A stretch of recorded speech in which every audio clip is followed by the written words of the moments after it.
Tensions high in Ukraine after at least 21 died in fiery clashes. Kiev, Ukraine, CNN. Downtown Kiev was aglow in fire early Wednesday as demonstrators, undeterred by a bloody day on the street, staked their claim to the heart of the Ukrainian capital, and they hoped the heart of the country itself. Such flames have been a constant for 3 months, acting as fiery barricades all around Kiev's Maidan, or Independence Square, for protesters. Yet the flames grew more ominous on Tuesday, as at least 21 people died in fresh clashes between government forces and activists. What began with protest over President Viktor Yanukovych's backpedaling from a trade pact with the European Union, a move that the opposition, malignant,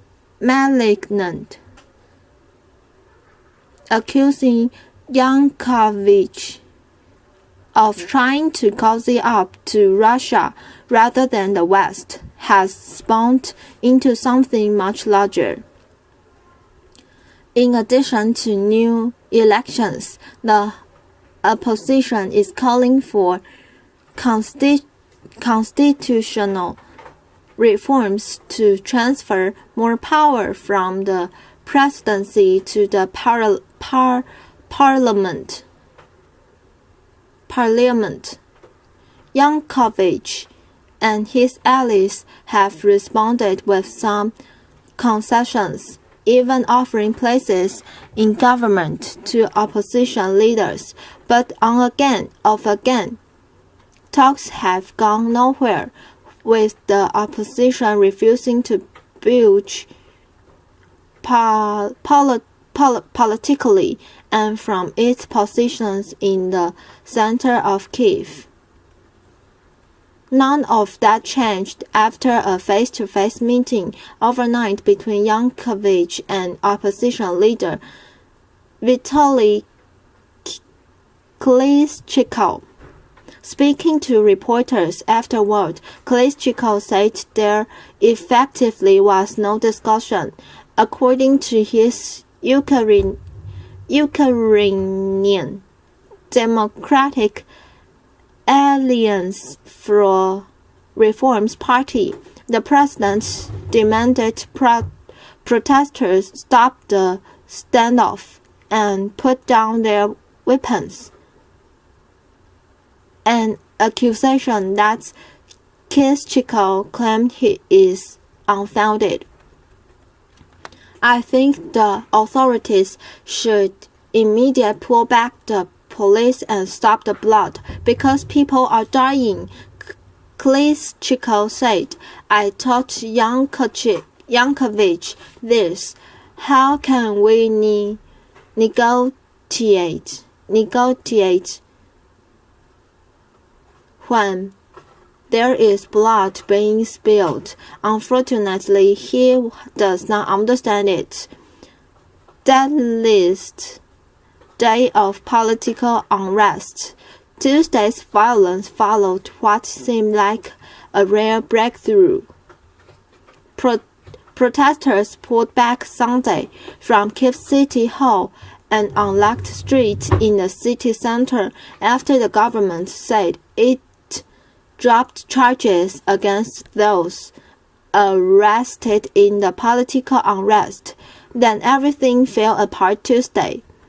The Speaker of Parliament's refusal to allow amendments that would limit the president's powers and restore the Constitution to what it was in 2004, angered many in the opposition. The government's prosecutor general, meanwhile, accused the opposition of breaking the truce and, therefore, setting the stage for the crackdown. For the sake of pursuing their own political interest, they neglect all previously reached agreements and put lives and the peace of millions of Kiev residents under threat, said Viktor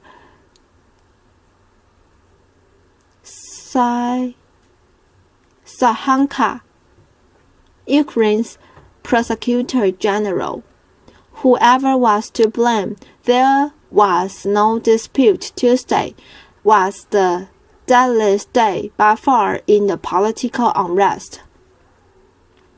Riots, police used water cannons, stun grenades and other means to force their way through protesters, with video showing some of them toting shells and swinging sticks as they barreled through. Some demonstrators fought back, swinging what looked like baseball bats or using other means.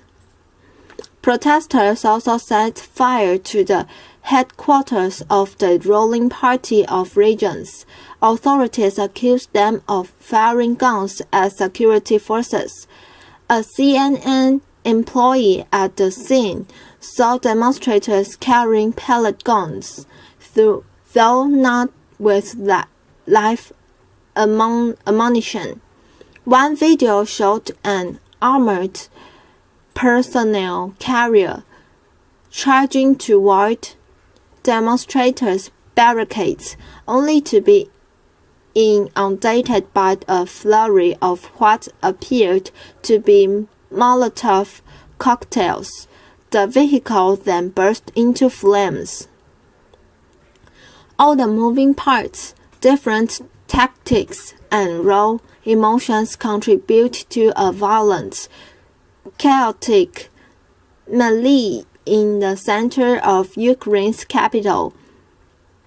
Officials warned people to stay indoors and shuttered metro stations to help control the situation.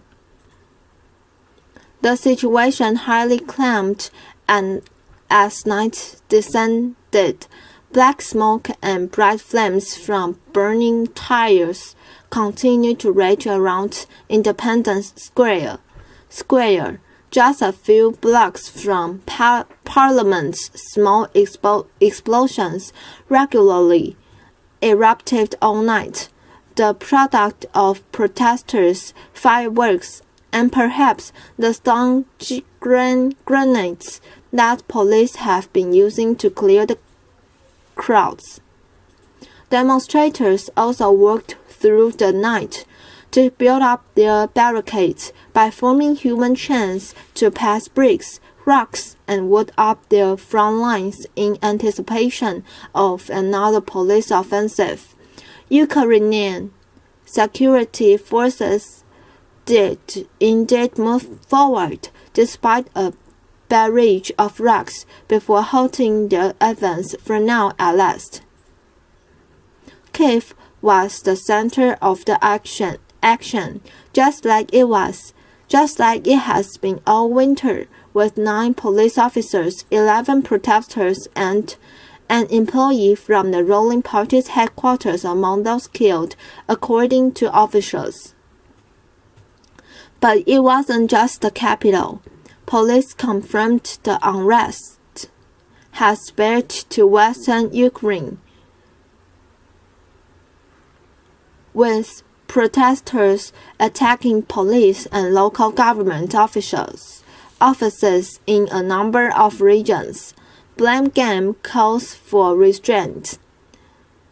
Sahanka, Ukraine's prosecutor general, blamed protesters for the violence that he said that, in addition to those killed, injured at least 100 others.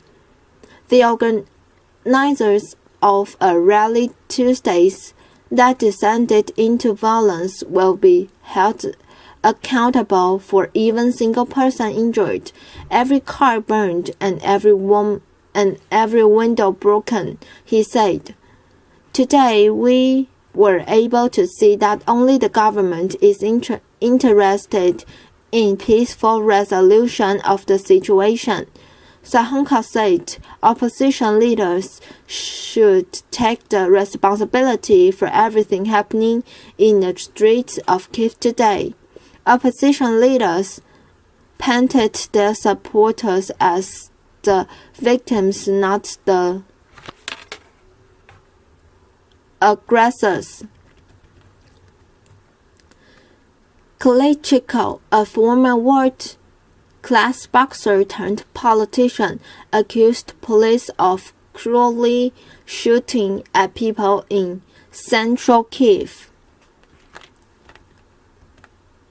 And Arseny Yatsenyuk, an opposition leader from a party other than Klitschko's, made a public appeal to Yankovchi. Do not let Ukraine become a country covered with blood. Pull back the police and announce a ceasefire, then we will negotiate. U.S. Vice President Joe Biden himself pressed Yankovchi in a phone call with the White House, saying the government bears special responsibility to de-escalate the situation.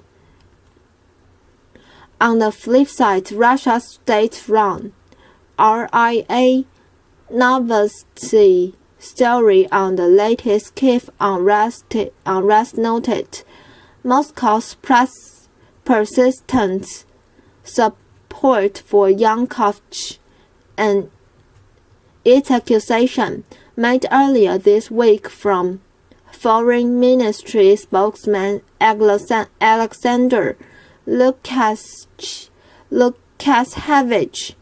that Washington is trying to tell the authorities of a sovereign state what they should do next, and now they should do it.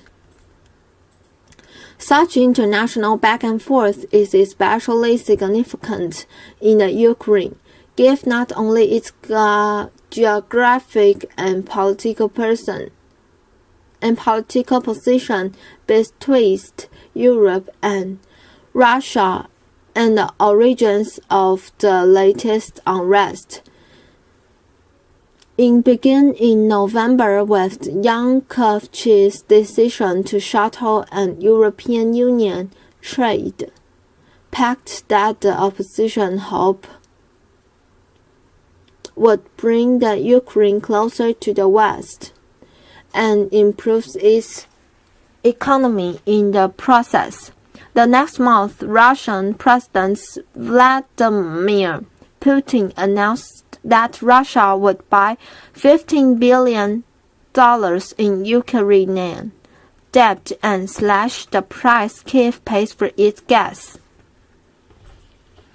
As the months rolled on, the conflict expanded beyond the long simmering discord over whether Ukraine should align more with the West or with Russia.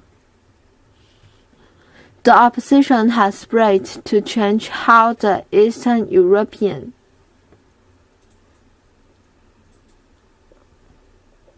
nations' governments operates, namely through constitutional and other reforms that would, among other things, shift powers away from its president and toward Parliament. Before that, after Thai police clashed with anti-government protesters in Bangkok. Bangkok, Thailand, CNN. Thailand's bitter political crisis intensified Tuesday as 4 people were killed in clashes between anti-government protesters and police, and the country's anti-corruption commission filed charges against the prime minister. The deadly violence erupted in the heart of Bangkok after months of protests against Prime Minister Yingluck Shinawatra that have deepened political divisions in the Southeast Asian nation. A police officer died after he was shot in the head, and 3 male protesters were also killed, officials said.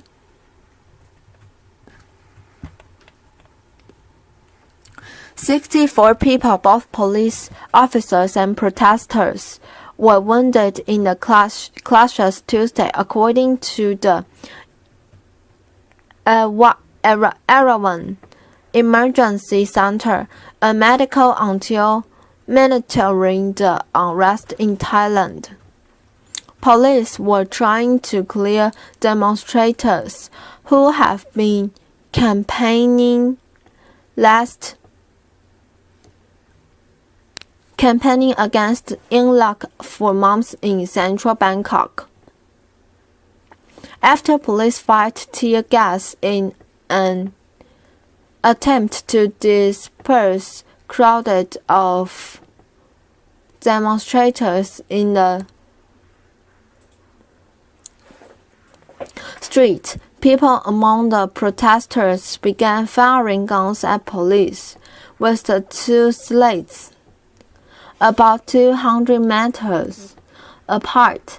Police responded by firing rubber bullets and leaf ammunition.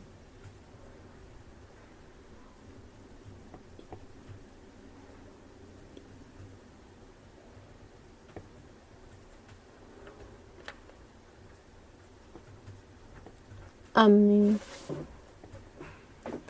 live ammunition. During the firefight, which lasted about 20 minutes, a grenade exploded near a group of police officers,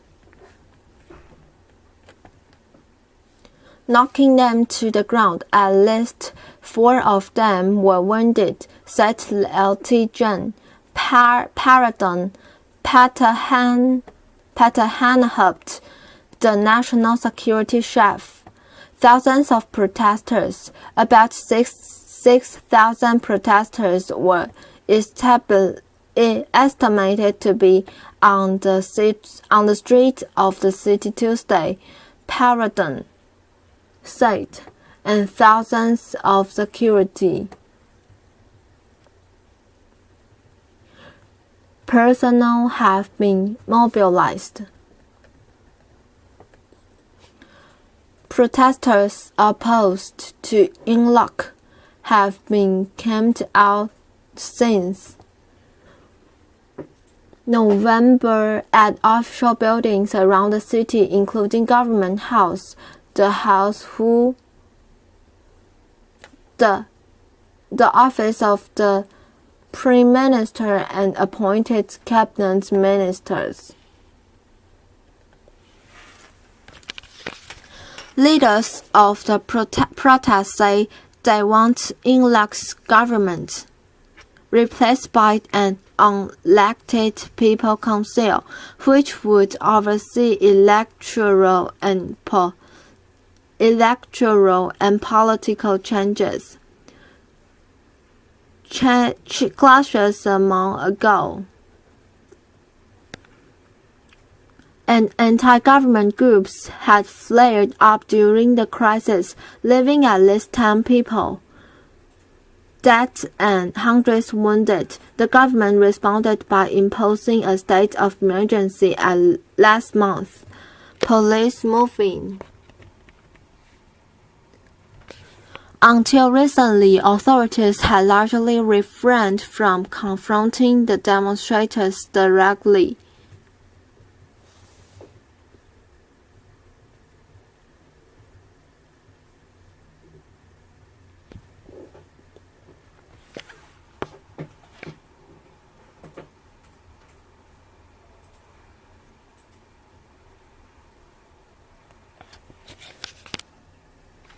Police moved in.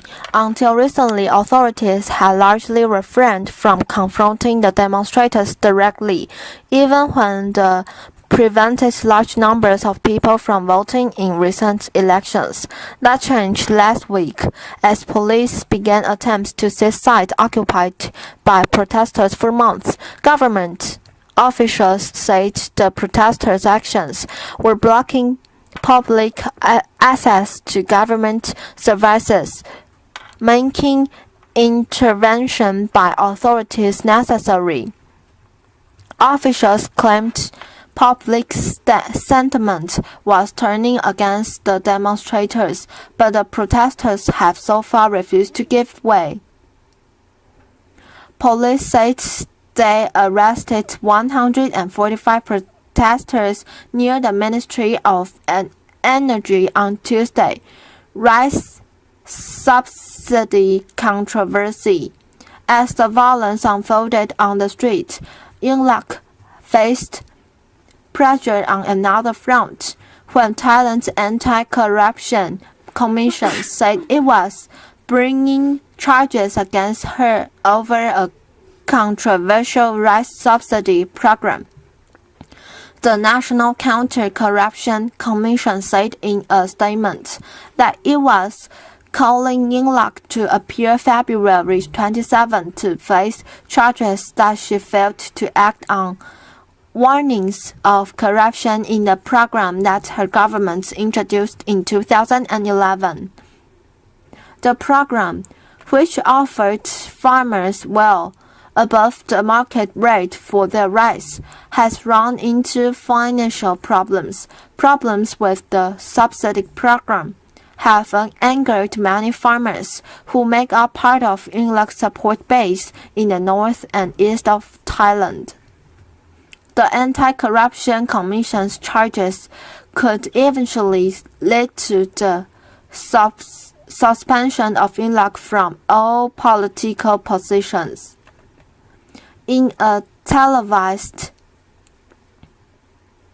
speech before the Commission's announcement, Yingluck said the rice subsidy program had been successful over the past 2 years and accused her political opponent of obstructing the government's implementation of the project. She said there was no conspiracy to corrupt long-running crisis. Protesters in Bangkok have been calling for months for the ouster of Yingluck, whom they allege is a puppet of her billionaire brother, the deposed, exiled former Prime Minister Thaksin Shinawatra. The protest was sparked in November by Yingluck's government's budget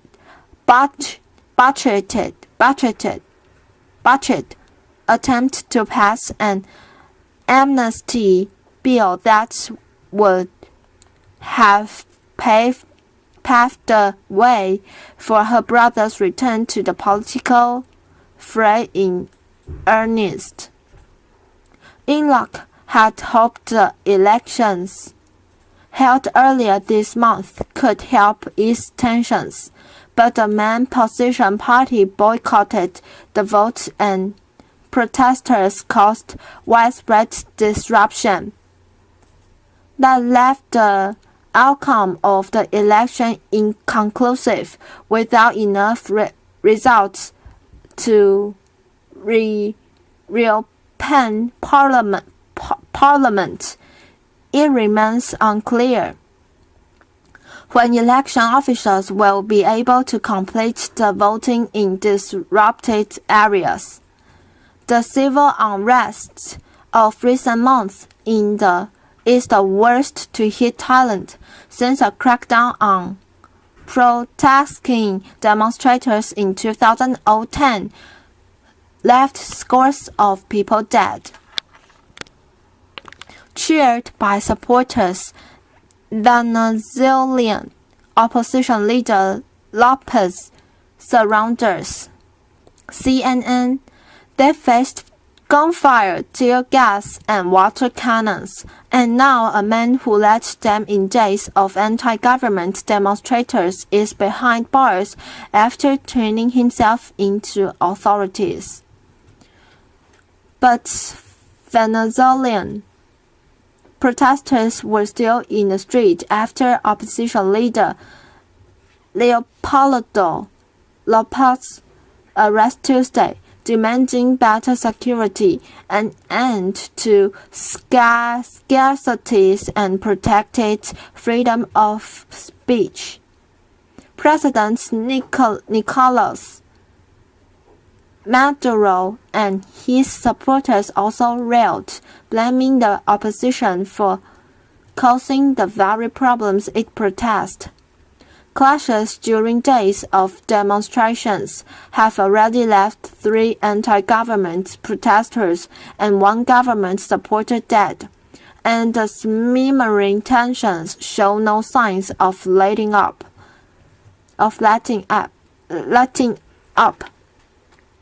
The confrontation took a dramatic turn Tuesday when Lopez, accused by the government of conspiracy and murder in connection with the recent violence, marched with a crowd of thousands of protesters before surrendering to National Guard troops. The options I had were leave the country, and I will never leave Venezuela, Lopez told the massive crowd. The other option was to remain in hiding, but that option could have left doubt among some, including some who are here, and we don't have anything to hide. Hours later, at a rally with throngs of supporters, Maduro said the heads of Venezuela's National Assembly had helped negotiate Lopez's surrender and was taking him to a prison outside Caracas. Maduro opposition leaders are fascist. Maduro described opposition leaders as right-wing fascists who plant seeds of fear and violence. He claimed that have U.S. backing and repeatedly tried to assassinate